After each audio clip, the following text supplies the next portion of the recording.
essa minha confiança, sim ou não? Um Deus que não sabe todas as coisas não merece minha confiança, não merece meu coração.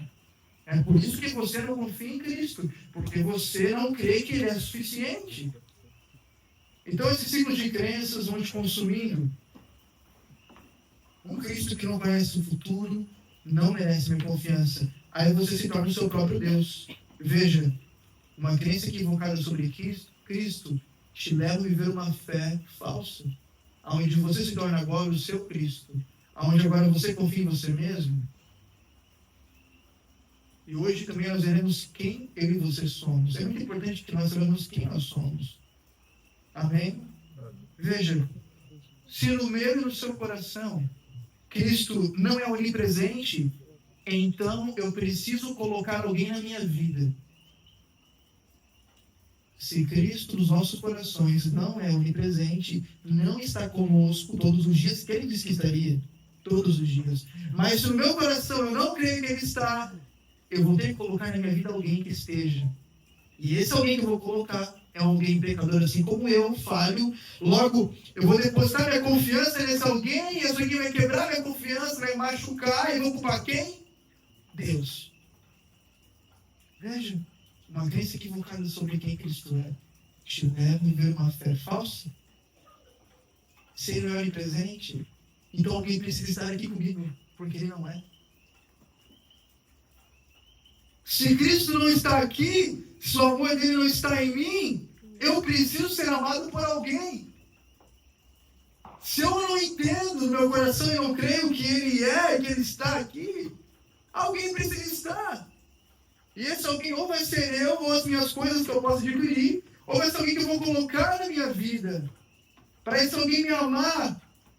Mas esse amor desse alguém vai ser um amor falho, porque nós somos seres humanos falhos, limitados. O que nós vemos de manhã? Que Ele é pré-existente, onipotente, onipresente, Ele está em tudo e em todos. O resumo de Colossenses 3:11 é: Cristo é tudo em todos. Mais real que o ar que eu respiro, mais real que o chão que eu piso. Mas eu não acredito nisso, eu vou colocar alguém na minha vida que eu possa palpar e ver. Isso só prova que você não tem fé nenhuma. Porque se tivéssemos nossa vida, ia ser totalmente diferente. Se Cristo não está aqui, então se o amor dele não está em mim, eu preciso ser amado por alguém. Se Cristo não está em mim, então eu vou criar um Cristo para que eu possa confiar nele. Eu vou criar alguém que eu possa confiar, que eu possa amar. Esse alguém vai acabar comigo, eu vou me perder, sabe? Como acontece vez após vez. Como eu vejo vez após vez, jovens querendo largar a fé por quê? Criaram Cristo. E esse Cristo que eles criaram quebrou o coração deles. E eles abandonaram o Senhor. Alguns de vocês já viram isso. Alguns já viram, tenho certeza absoluta. Não é uma experiência pessoal minha. Não é. Eu tenho certeza disso. Veja, eu vou um pouco mais além agora. Saiu o café agora. Obrigado, Dani. Eu vou um pouco mais além. Vocês estão comigo? Se no meu coração Cristo não é o suficiente, como ele disse que seria, então o sexo será suficiente. Se ele não é, alguma coisa precisa ser, não é?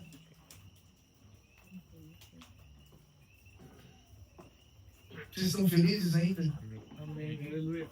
Se Cristo no meu coração não é o suficiente, então a droga vai ser suficiente. Então as festas serão suficientes. Então os rolês e as rodas depravadas serão suficientes. Se no meu coração ele não é bom o suficiente para mim, alguma coisa vai ser. Se Cristo no meu coração não é suficiente, então um namoro vai ser, um casamento vai ser. Eu vou ser feliz só quando eu namorar, só quando eu casar. Aí você vai namorar com outra pessoa pecadora, vai casar com ela e não vai ser totalmente feliz. Porque os relacionamentos, os casamentos não podem produzir uma plenitude que só o Senhor pode. Porque o seu cônjuge não é o suficiente, mas Jesus é o suficiente. O seu trabalho não é o suficiente, o seu dinheiro não é o suficiente, a sua força não é o suficiente, a sua determinação não é o suficiente, o seu otimismo não é o suficiente. Então, se Cristo no meu coração não é o suficiente, o namoro vai ser, um casamento vai ser, o emprego vai ser suficiente, uma faculdade vai ser o suficiente. Se no meu coração Cristo não é suficiente, qualquer coisa vai ser. Desde que eu possa palpar essa coisa, tocá-la. A pornografia vai ser suficiente. E aí, essas crenças que você tem equivocadas sobre Deus vão te destruindo aos poucos. Porque você, na verdade, está na igreja, mas nem está em Cristo. Você está indo num rolê que acha legal, porque moralmente você é bem visto como um cristão, então você é um cara legal perante a sociedade, mas você nem sabe quem Cristo é. Porque se você soubesse, você viria como se ele fosse suficiente. Você viria como se ele fosse pré-existente, como se ele fosse eterno. Você viria como se ele fosse onipotente, onipresente, onisciente. Aleluia. Eu quero fazer uma dinâmica interessante. Abra a tela aí do seu celular. Todos estão com a tela aí. E com a tela do seu celular, você tem talvez uma câmera frontal. Abre essa câmera frontal. E olhe por um momento para você mesmo. Eu olhei tanto para mim, que eu não vou olhar agora, mas já olhei. Você está se olhando para você mesmo agora. E diante dos seus olhos, Deus quer te fazer algumas perguntas diante de você mesmo. Se olhe por um momento. Veja quem você é. Você é isso. Eu e você somos isso que estamos vendo. Eu queria que alguém pudesse abrir agora em Jó, capítulo 38. Jó, capítulo 38, do versículo 3 ao versículo 41. Quem abriu pode ler em voz alta. Se estiver ao meu lado, eu passo o microfone. Jó, capítulo 38, versículo 3 ao 41. Com ênfase, amor. Capítulo 38, versículo 3 ao 41. 3 ou 41? 3 a 41, é um sermão. É um sermão, ele vai ler bem pausadamente. Vai. Eu acho que vai.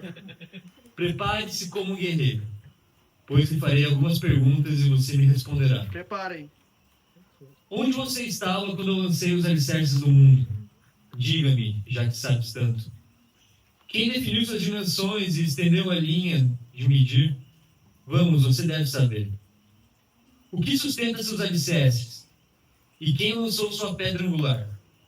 Enquanto as estrelas da manhã cantavam juntas e os anjos davam gritos de alegria? Quem estabeleceu os limites do mar quando do ventre ele brotou? Quando vesti com nuvens e me envolvi na escuridão profunda? Pois o contive atrás de portas como trancas, para delimitar suas litorais. Disse, daqui não pode passar. Aqui suas ondas orgulhosas devem parar. Você alguma vez deu ordem para que amanhã aparecesse e fez o amanhecer se levantar no leste? Fez a luz do dia se espalhar até os confins da terra para acabar com a perversidade da noite? À medida que a luz se aproxima, a terra toma forma, como um barro sobre um anel de selar. Como as vestes, seus contornos se mostram. A luz incomoda os perversos e detém o braço levantado para cometer violência. Você explorou o nascer do mar, percorreu suas profundezas, sabe onde ficam as portas da morte? Viu as portas da escuridão absoluta? Tem ideia da extensão da terra? Responda-me, se é você que sabe.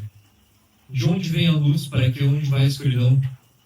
Você é capaz de levar cada uma a seu lugar. Sabe como chegar lá? Claro que sabe de tudo isso, afinal já havia nascido antes de tudo ser criado e tem muita experiência. Você alguma vez visitou os depósitos de neve ou viu onde fica guardado o granizo? Eu os reservo como armas para os tempos de angústia, para o dia da batalha e guerra, onde os relâmpagos se dividem. De onde se dispersa o vento leste? Quem abriu um canal para as chuvas torrenciais, perdão? Quem definiu o percurso dos relâmpagos? Quem faz a chuva cair sobre a terra árida, onde ninguém habita? Quem envia a chuva para saciar a terra seca e fazer brotar o capim novo? Acaso a chuva tem pai? Quem gera o orvalho? Quem é a mãe do gelo? Quem dá a luz à geada que vem do céu? Pois a água se transforma em gelo duro como a pedra e a superfície das águas profundas se congela. Você é capaz de controlar as estrelas e amarrar o grupo das Pleiades, ou afrouxar as cordas do Órion? Pode fazer aparecer no tempo exato as constelações, ou guiar a Ursa e seus filhotes pelo céu? Conhece as leis do universo? Pode usá-las para governar a terra? Pode gritar para as nuvens fazer chover? Pode fazer raios aparecerem e lhe dizer onde cair? Quem dá intuição ao coração e instinto à mente? Quem é sábio o suficiente para contar todas as nuvens? Quem pode inclinar as vasilhas da água do céu quando a terra está seca e o solo se endureceu em torrões? Acaso você pode caçar a presa para a leoa e saciar a fome dos leãozinhos, enquanto eles se agacham na toca ou ficam à espreita no mato? Quem providencia alimento para os corvos quando seus filhotes clamam a Deus e famintos andam de um lado para o outro? Alguém ousa responder que sim? Prepare-se como um guerreiro para ouvir essas coisas. Isso é o que Jó teve que escutar de Deus. Você abriu a sua câmera, olhou para si mesmo. Você acha que você consegue? Veja, ao olhar para a câmera, para quem nós somos, olhando para fora, vemos um Cristo divino, supremo, majestoso, e com isso nós entendemos uma coisa muito importante, Lucas. Nós não somos oniscientes. Nós não sabemos o futuro.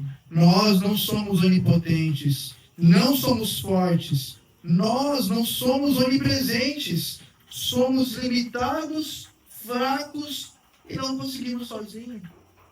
Quando Jó questionou a Deus sobre todas as coisas da vida, Deus simplesmente fala isso que ele falou aqui no capítulo 38.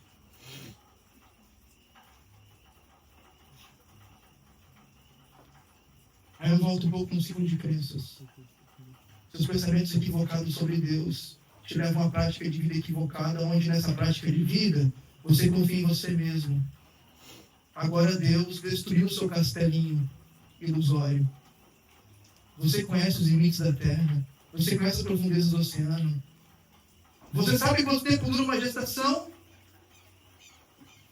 Você sabe os limites da terra? Você vai dizer que não.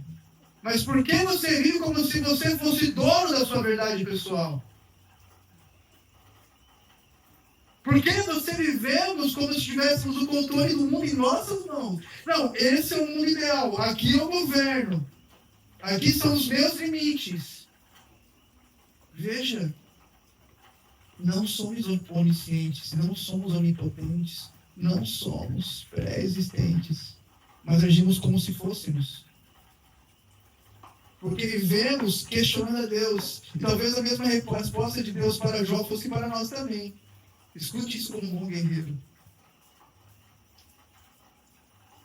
A grande verdade, irmãos, é que nós não passamos de pó da terra. Não passamos de pó da terra. Mas a boa notícia é de que o divino, o soberano Rei majestoso, deseja habitar em nós. E aí, quando ele habitar em nós, Lucas, certamente nós continuaremos pecando, falhando até que ele venha. Mas nós teremos conosco uma paz que o mundo não pode promover. Que mesmo em meio ao caos e dificuldades, nós continuaremos confiando no Deus da nossa salvação. Deus hoje deseja ser suficiente nas nossas vidas. Porque se Ele não for suficiente, nós viveremos uma vida instável. Viveremos uma instabilidade emocional, espiritual, financeira, de tudo quanto é jeito. Seremos o famoso crente Raimundo, um pé na igreja, um pé no mundo, um crente várzea, um crente morno, e água morna não serve para nada, nem um café dá para fazer. Não serve para nada uma água morna. Veja, o que você pensa sobre Deus? Porque talvez se você pensa sobre Deus de uma forma equivocada, você vive uma fé equivocada. Aí você confia em si mesmo. Aí Deus te pergunta, o que você sabe sobre a vida? Você estava lá comigo? Quem estava lá quando eu criei todas as coisas? Era você ou o sabichão? Era você? É você? Será que eu, com a nossa arrogância, com a nossa prepotência, com a nossa soberba? Era nós que estávamos lá quando criou todas as coisas? Certamente não. Isso nos coloca no nosso lugar de humildade, quebrantamento, como o Guilherme falou. Você não se quebranta porque você confia em si mesmo. Porque você tem o seu ego elevado. Porque os seus achismos falam mais alto do que Deus soberano. Mas, ao nos depararmos com a suficiência dele, nós não vamos colocar nada num lugar que não seja ele. Porque lembra, se ele não é suficiente, eu vou colocar uma coisa que seja. Lembram? Se ele não é onipresente, eu vou colocar algo que seja presente. Para que eu possa confiar nesse algo. A grande verdade, então, é que nós não passamos de pó da terra. Mas hoje, a boa notícia é que nós podemos ter a natureza divina de Cristo habitando em nós. Deus hoje deseja ser suficiente em nossas vidas. Porque, honestamente, chega, na moral, chega, deu, sério, de viver uma vida instável, cara. É hora de, sabe, despertar para a realidade, meu.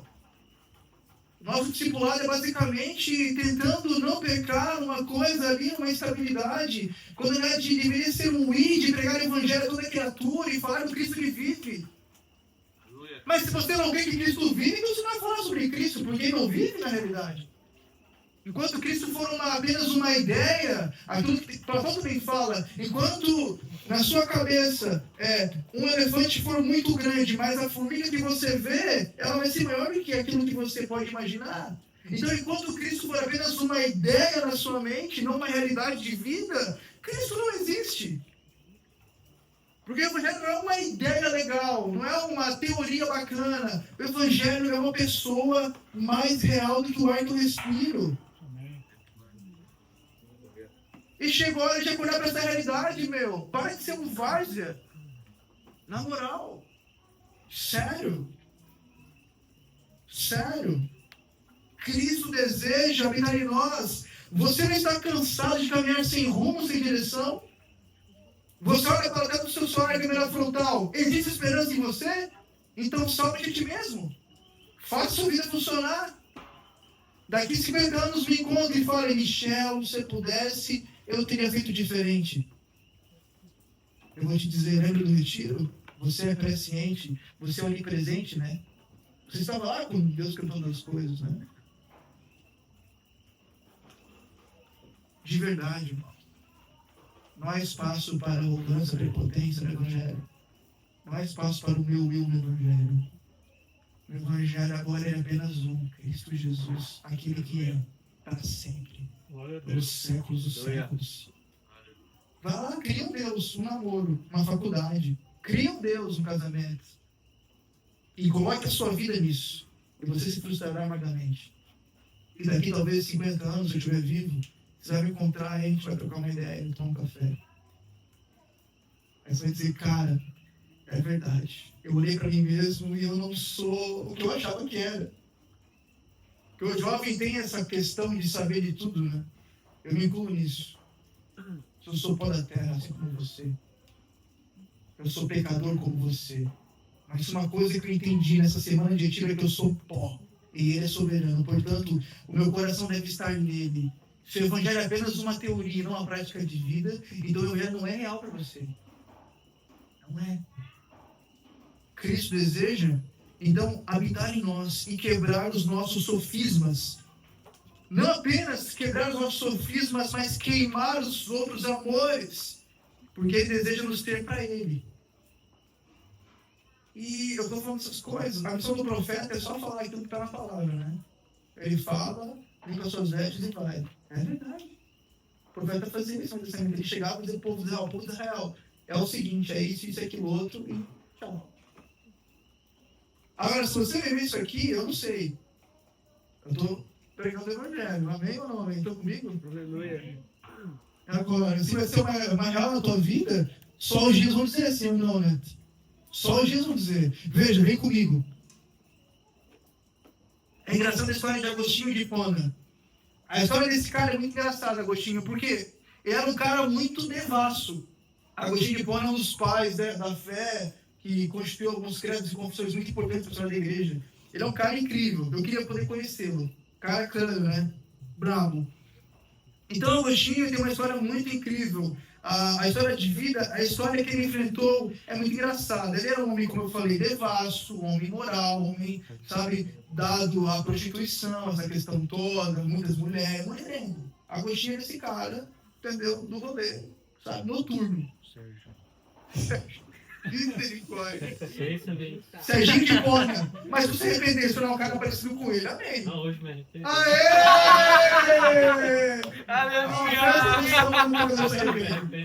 Até o Yuri deu um sorriso, ó. Cara, milagre.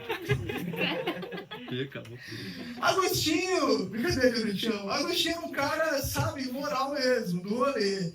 E antes da sua conversão, ele se converteu lendo o texto de Romanos. A história da conversão dele, quando estava na casa do brother dele, no quintalzinho, no domingo à tarde, lendo Romanos 13, se não me engano, ele escuta a voz como se fosse a voz de uma criança no ouvido dele, dizendo: Agostinho, toma e lê, vai ler. E lendo o texto de Romanos 13, ele se depara com o amor do Senhor por ele e se converte. De uma forma soberana, ele se entrega ao Senhor. Agostinho então se rende a Jesus Cristo. O que acontece? A natureza de Cristo começa a habitar nele, sim ou não? Na conversão isso acontece, né? Essa metanoia, metamorfose, ela acontece quando Cristo está em nós. Então tudo muda. E ele se converte. Tempos depois da sua conversão, numa praça, numa rua, enquanto ele caminhava, ele escuta uma mulher chamando ele, dizendo: Agostinho. A mulher: Agostinho. Aí ele acelera o passo, né? Porque era uma voz talvez conhecida. Agostinho, ele apura o passo, não quer falar com essa mulher, não quer cair na tentação, desvia o horário mal, enfim, e ela corre e ela alcança ele. Bah! Ela: Agostinho, sou eu! Aí ele diz assim para ela: a questão é que eu não sou mais o Agostinho, porque Cristo agora habitava nele, portanto, nova criatura Agostinho era. Isso acontece conosco. Não existe melhor versão do Jean, do Gabriel. Não existe, cara. Você precisa hoje morrer para você. É isso? Ou você vai ver uma fé falsa. Não existe versão plus de quem eu sou. Porque até a versão plus, ela é podre. Ela é corrompida. Te afirmo isso. Eu te afirmo isso. Agostinho não era mais o mesmo. E nós não somos mais os mesmos. E isso me lembra um texto que alguém vai ter que ler agora. Gálatas 2:20. Quem é bem também pode ler. Dá um brado aí, tu vai ler, Gui? A tua Bíblia, Little Bible. Gálatas, não sei como vai achar aí. Gálatas capítulo 2, versículo 20. A história de Agostinho me lembra essa passagem. E depois a gente vai cantar uma canção. 2:20. Um texto conhecidíssimo. Gálatas 2:20. E já estou crucificado com Cristo, e vivo não mais eu, mas Cristo vive em mim. E a vida que agora vivo na carne, vivo na fé do Filho de Deus, a qual me amou e se entregou a si mesmo por mim. Aleluia! Já não vivo mais eu, mas Cristo vive em mim. Essa é a verdade. Glória a Deus. Cristo quer viver a nossa vida rasa, a nossa vida achada que não tem sentido. Cristo quer trazer um sentido hoje. Aleluia! Esse sentido de viver para Ele. Agora, dado esse contexto da supremacia de Cristo, quem Ele é, entendendo a soberania, atributos dEle, também, agora à noite, a minha forma deturpada de enxergar Deus, agora você sabe quem Cristo é. Agora você sabe quem você é também. Porque você olhou para ele de si e viu que ele é super limitado, né? Então, sabendo quem Ele é, sabendo que eu sou, nós nos deparamos com uma porta. uma porta aberta para nós hoje. Uma porta de uma vida com Cristo. Uma vida onde Ele habita na minha vida mortal. Uma vida repleta de uma paz que excede todo entendimento humano. Uma paz que não depende das circunstâncias que eu me encontro. Porque podem não ser boas circunstâncias. Mas essa paz não está atrelada às circunstâncias. Porque se você tem muitas coisas, mas não tem Cristo, você não tem nada no fim das contas. Se Cristo não é o seu tudo, você não tem nada. Hoje, Cristo deseja habitar no seu coração. O que nós precisamos hoje é abrir essa porta. Essa porta se chama coração. Talvez seu coração está duro, inseguro, incerto. Talvez sim. Como o meu já esteve diversas vezes, porque eu sou um cara que sofre com crise de ansiedade. Confesso. Não é fácil lidar com as crises de ansiedade. Mas eu só tenho essas crises quando olho para dentro de mim. Porque eu só vejo uma escuridão. Agora, quando olho para fora e olho para a Escritura, eu vejo um Deus que não é ansioso. Eu vejo um Deus que não é preocupado com amanhã. Eu vejo um Deus que é pré-existente, onipotente, onipresente, onisciente e suficiente.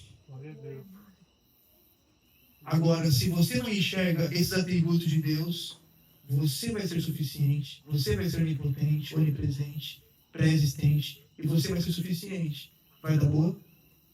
Não vai dar boa. Portanto, é hora de reorganizar a forma que nós enxergamos Cristo. E a canção diz, Cristo tal. E se realmente esse tudo que Deus tem para nós for Cristo mesmo, será que vai ser suficiente?